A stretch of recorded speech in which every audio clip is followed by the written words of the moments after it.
Le contre-la-montre individuel est un type d'étape qui a souvent marqué le Tour de France. Un des exercices les plus exigeants, les plus dramatiques et les plus décisifs de l'épreuve. Les coureurs affrontent un adversaire redoutable, le chronomètre.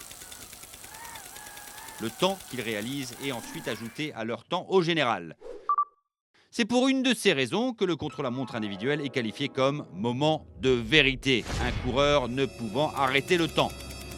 Lors d'un contre-la-montre individuel, les coureurs s'élancent à intervalles réguliers dans l'ordre inverse de leur position au classement général.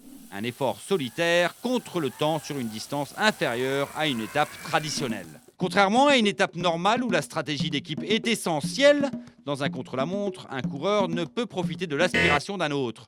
Les coureurs doivent en effet laisser une distance de 2 mètres derrière un coureur et se porter à ses côtés avant éventuellement de le dépasser. Un coureur, une fois dépassé, doit lui rester 25 mètres derrière pour l'empêcher de profiter de l'aspiration de son adversaire. Ainsi, le succès d'un coureur dans un contre-la-montre individuel est uniquement le résultat d'un effort solitaire.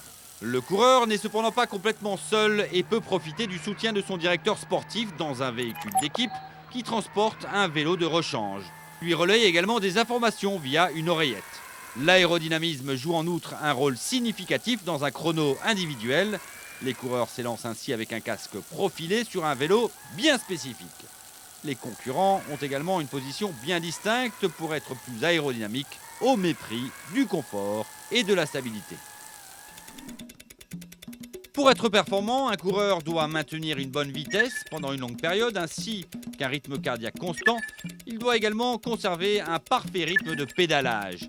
Le tout en maintenant une certaine discipline pour ne pas ressentir les effets de l'acide lactique. Ils peuvent ensuite tout donner dans un dernier effort vers la ligne d'arrivée où de précieuses secondes sont à prendre ou à perdre au classement général.